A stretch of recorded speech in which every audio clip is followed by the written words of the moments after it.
Hello, my name is Alisa. I'm a pharmacist from Gateway Health Plan, and today we're going to be reading Mercy Watson to the Rescue. It's written by Kate DiCamillo and illustrated by Chris Van Dusen. Mr. and Mrs. Watson have a pig named Mercy. Each night they sing Mercy to sleep. Bright, bright is the morning sun, sing Mr. and Mrs. Watson, but brighter still is our darling one. Dark, dark is the coming night, but oh, our Mercy shines so bright. This song makes Mercy feel warm inside, as if she's just eaten hot toast with a great deal of butter on it. Mercy likes hot toast with a great deal of butter on it. But when Mr. and Mrs. Watson kiss her goodnight and turn off the light, Mercy's room becomes dark, very dark. And Mercy does not feel warm and buttery toasty inside anymore. She feels afraid. One night, after Mr. and Mrs. Watson sang their song about the sun, kissed Mercy goodnight, and turned off the light, Mercy decided something. She decided she would be much happier if she wasn't sleeping alone. And so Mercy got out of her bed and went and got in bed with Mr. and Mrs. Watson. She snuggled up between them. Mercy felt warm inside, as if she had just eaten hot toast with a great deal of butter on it. Mr. and Mrs. Watson and Mercy were all in bed together. They were all dreaming. Mr. Watson was dreaming of driving a very fast car. Vroom, said Mr. Watson in his sleep. Vroom, vroom. Mrs. Watson was dreaming of buttering hot toast for Mercy. She buttered one piece, and then another piece, and then another. Have some more, dear, Mrs. Watson said in her sleep. Eat up. Yum, yum. Mercy was dreaming about hot buttered toast, too. In Mercy's dream, hot buttered toast was piled high on her favorite blue plate, and Mrs. Watson was buttering still more.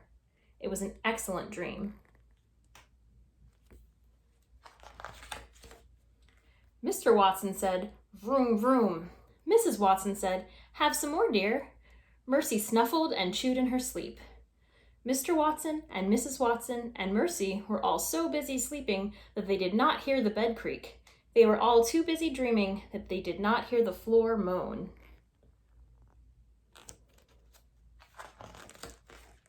Boom!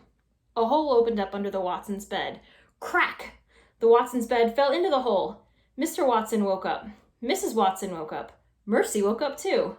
What the? Said Mr. Watson.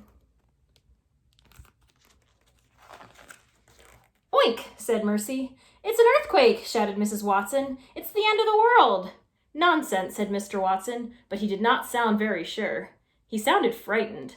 Mercy, however, was not frightened. Mercy was hungry. Oink, said Mercy again. She moved to the end of the bed. Boom, crack. The bed fell a little farther into the hole in the floor. Don't move, shouted Mr. Watson. Whatever you do, don't move. Mr. Watson and Mrs. Watson and Mercy held very still. Mrs. Watson started to cry. I know exactly what we must do, said Mr. Watson. We must call the fire department. They will rescue us. But you said we should not move, said Mrs. Watson. How can we call the fire department if we cannot move? Mercy recalled her lovely toast-filled dream. She wondered if there was any toast in the kitchen. While Mr. Watson and Mrs. Watson were arguing, Mercy hopped off the bed. Boom! Crack! Look, said Mrs. Watson. Mercy has escaped. She's going to find help, said Mr. Watson. She's going to alert the fire department. Mercy left the bedroom at a gallop. She was in a hurry. She was on her way to the kitchen. She was looking for some toast. In the kitchen, Mercy sniffed the table. She sniffed the kitchen counters. She sniffed the floor, but there was no toast. There was not even a crumb of toast. Mercy's stomach growled in disappointment. Boom! Crack! Help us, Mrs. Watson called. Mercy thought very hard. Where could she get a snack? And the answer came to her. Baby Lincoln always had sugar cookies. Baby Lincoln lived next door, and Baby Lincoln liked to share. Mercy took the kitchen doorknob in her mouth. She turned it. Help, said Mrs. Watson. Sugar cookies, thought Mercy. She stepped outside. The Lincoln sisters lived next door to the Watsons. Eugenia Lincoln is the older sister. She has many opinions. One of Eugenia's opinions is that pigs should not live in houses. Eugenia often says, "Listen close to me, baby. Pigs are farm animals. They belong on farms. They do not belong in houses." "Yes, sister," says Baby. Baby Lincoln is the younger sister. She is the baby of the family. Baby agrees with everything Eugenia says. It is easier that way. But secretly, Baby has an opinion of her own. Baby's opinion is that Mercy is good company. At the Lincoln sisters' house, Mercy looked into Baby's window. She could see Baby sleeping. Mercy pressed her snout up against the window pane. "Oink," said Mercy, but Baby did not hear her. "Snuffle," said Mercy, but Baby did not wake up. Mercy tapped her hoof against the window. Baby sat up in bed. "Who's there?" she said.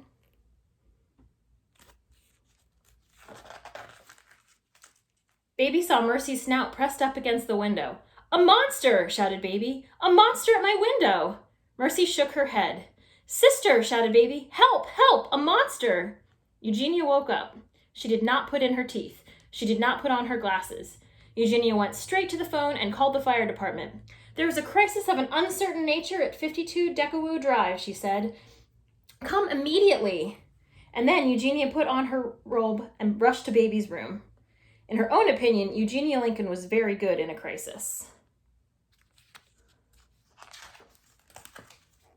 "What is going on here?" asked Eugenia. "There's a monster outside," said Baby. She pointed at the window. "That is not a monster," said Eugenia. "That is the pig from next door." "Mercy?" said Baby. Eugenia shook her fist. "In my opinion," said Eugenia, "pigs belong on farms." "Yes, sister," said Baby. Eugenia tapped a knuckle against the window. "Get out of my yard," she shouted at Mercy. "Oh, sister," said Baby, "don't yell at her. You'll hurt her feelings." "She doesn't have feelings," shouted Eugenia. "She's a pig." "Oh," said Baby, "I'm sure you're wrong, dear." "I'm not wrong," Eugenia shouted. "I'm never wrong. I know a pig when I see one." Eugenia scowled. She pressed her nose against the window pane.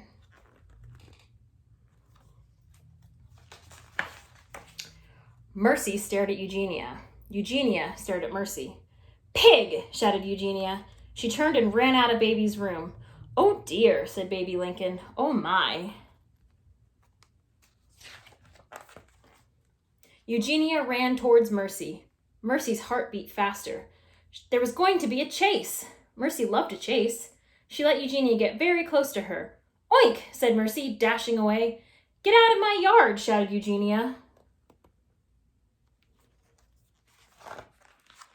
"Oink, oink," said Mercy. She ran in circles. She kicked up her heels. "No pigs allowed," Eugenia shouted. "Oh, sister," said Baby, "please be careful." A siren wailed. A fire truck pulled into the Lincoln sisters' driveway. Ned and Lorenzo got out of the truck. "Do you think that's the emergency?" Ned asked. "Could be," said Lorenzo. Ned and Lorenzo sighed. "You never know with this job," said Lorenzo. "You're right," said Ned. "You never know."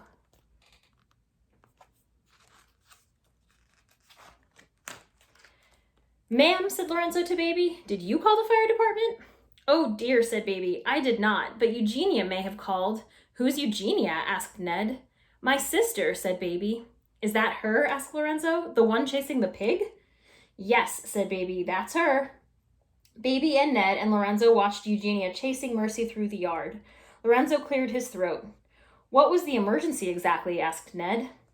"I thought I saw a monster at my bedroom window," said Baby. "But it was not a monster, it was Mercy." "Mercy," said Lorenzo. "The pig," said Baby. "The pig who lives next door." "I see," said Ned. "Eugenia does not care for Mercy," said Baby. "In her opinion, pigs belong on farms." "There's something to be said for that opinion," said Lorenzo. Ned nodded. "Help!" shouted a faraway voice. "Help! Help! Help us!" "Did you hear that?" asked Ned. "Someone is in trouble," said Lorenzo. "Let's go."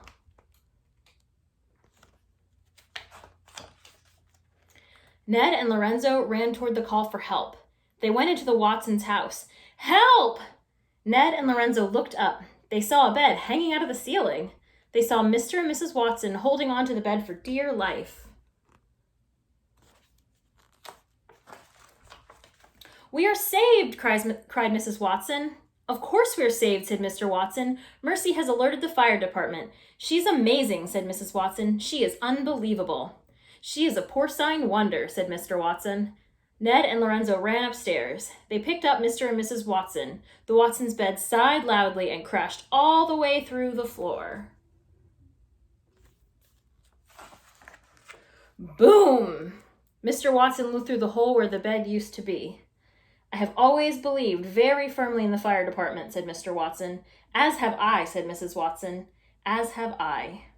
From outside the Watsons' house came a squeal. "Gotcha!" shouted Eugenia.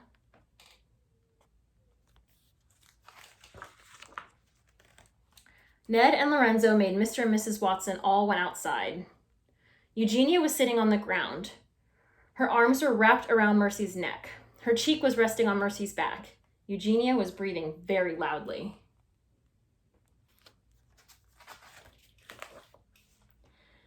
"This pig," she said, "was on my property."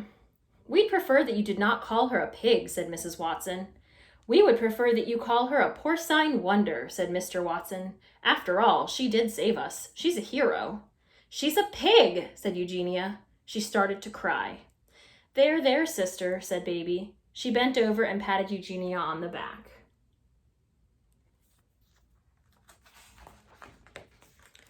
Mercy yawned. She was very tired. "I guess that's it," said Ned. "Yep," said Lorenzo. "Our work here is done."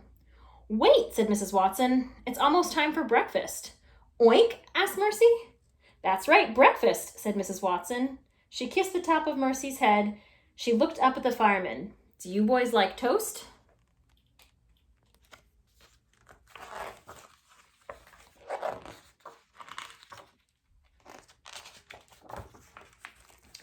In the Watsons' house, around the Watsons' kitchen table, sat Eugenia, Lincoln, and baby Lincoln, and Mr. Watson and Mrs. Watson, and Ned and Lorenzo, and Mercy, of course. She was at the head of the table in the seat of honor, and in front of her, on her favorite blue plate, was a very tall stack of hot buttered toast.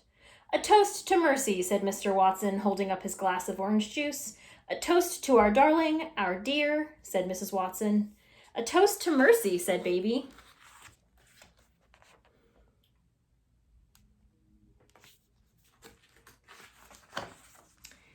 "In my opinion," said Eugenia, "pigs should not be toasted. In my opinion, pigs do not belong at the kitchen table."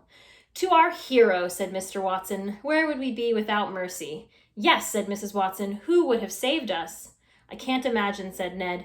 "Me neither," said Lorenzo. They all clinked glasses. Mercy had another piece of toast. Outside the Watsons' house, the sun was rising.